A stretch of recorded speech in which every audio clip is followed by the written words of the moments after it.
مالوں میں اضافہ فرمائے گا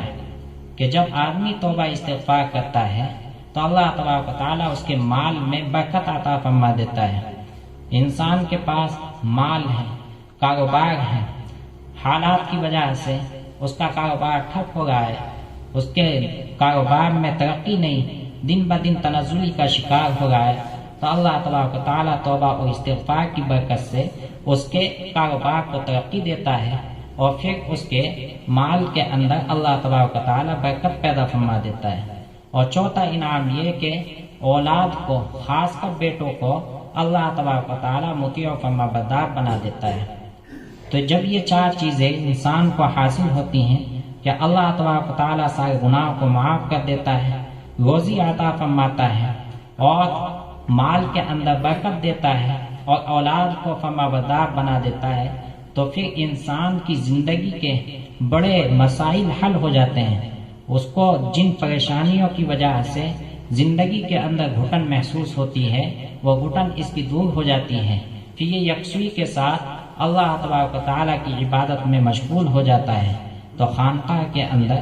جہاں سبق ہمیں یہ دیا جاتا ہے کہ ہم اللہ تبارک و تعالیٰ کی معرفت حاصل کریں،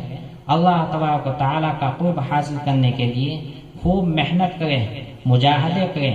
وہاں ان مجاہدوں کو حاصل کرنے کے لیے، اللہ کی معرفت حاصل کرنے کے لیے ضروری ہے کہ ان اسباب کو اختیار کیا جائے جن سے ہمیں اللہ تبارک و تعالیٰ کا قرب حاصل ہو جائے، اور وہ اسباب وہی ہیں کہ جن میں اللہ تبارک و تعالیٰ کی عبادت کی پابندی ہو، اللہ تبارک و تعالیٰ کی اطاعت ہو، رسول اللہ صلی اللہ علیہ وسلم کی سنت ہو۔ ہماری زندگی کے اندر کوئی ایسا عمل اور کوئی ایسا فعل نہ ہو جس سے اللہ تبارک و تعالیٰ ناراض ہو جائے، یا رسول اللہ صلی اللہ علیہ وسلم کی سنتوں کو پامال کیا جانے لگے۔ ان کے تعلق سے اللہ تبارک و تعالیٰ نے ہمیں قرآن کریم کے اندر جگہ جگہ مطلع فرمایا ہے۔ تو جب ہماری زندگی صاف ستھری ہو جائے گی اور ہم توبہ استغفار کر لیں گے، اور جو نافرمانیاں ہماری زندگی میں داخل ہو چکی ہیں ان سے باز آ جائیں گے، اللہ تبارک و تعالیٰ کی طرف متوجہ ہوں گے، یکسوئی کے ساتھ، چاہت کے ساتھ، شوق کے ساتھ، خشوع و خضوع کے ساتھ اس کی عبادت کریں گے، رسول اللہ صلی اللہ علیہ وسلم کی سنتوں سے اپنے جسم کو، اپنی زندگی کو مزین کریں گے، تو پھر باطل مٹے گا، باطل کی قوت کمزور پڑے گی، اس کے اندر ضعف آئے گا، اور ایسا ضعف آئے گا کہ یہ خود ہماری تصویروں کو دیکھ کر، ہماری شکلوں کو دیکھ کر، ہمارے اٹھنے بیٹھنے کو دیکھ کر یہ ہم سے متاثر ہوگا، اور پھر یہ دین اسلام کی طرف لپکے گا، دین اسلام کی طرف بڑھے گا، اور یہ باطل کو چھوڑنے پر مجبور ہو جائے گا۔ شروع سے جب سے اسلام آیا ہے اب تک کی تاریخ یہی ہے کہ اسلام کے ماننے والوں نے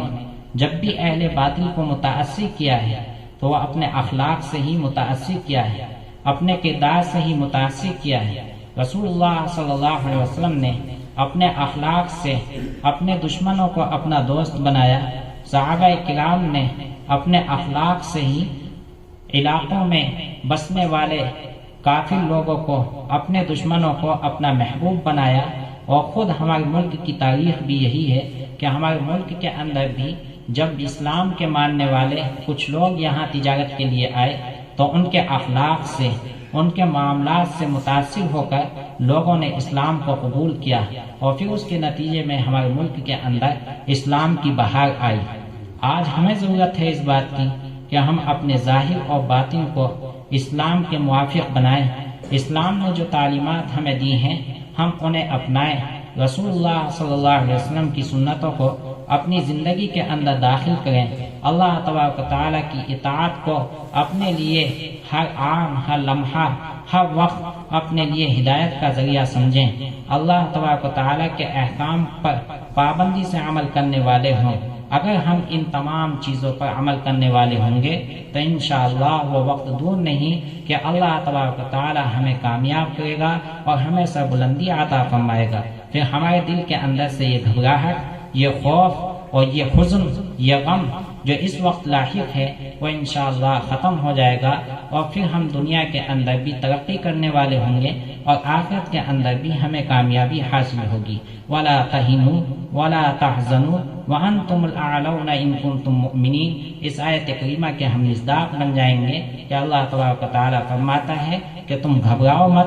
اور نہ ہی تم غمگین مت ہو۔ وَأَنْتُمُ الْأَعْلَوْنَ، تم ہی سر بلند رہو گے، تمہیں ہی عزت ملے گی، تمہیں ہی دنیا کے اندر اور آخرت کے اندر کامیابی ملے گی۔ بس ایک کام کرنا ہے کہ ان کنتم مؤمنین، کہ تمہیں اپنا ایمان قوی کرنا ہے، اپنا یقین مضبوط کرنا ہے، اللہ کے فیصلوں پر راضی ہونا ہے۔ تو آج کا پیغام سب کے سامنے یہ سبق کے طور پر میں نے عرض کیا کہ ہمیں اپنے نفس کا محاسبہ کرنا ہے، اپنے ایمان کو مضبوط کرنا ہے، اللہ تبارک و تعالیٰ کی اطاعت اور اس کی عبادت سے اپنی زندگی کو آراستہ کرنا ہے، رسول اللہ صلی اللہ علیہ وسلم کی سنتوں پر 100% عمل کرنے کی کوشش کرنی ہے۔ اللہ تبارک و تعالیٰ مجھے بھی اور آپ سبھی حضرات کو ان تمام باتوں پر عمل کرنے کی توفیق عطا فرمائے۔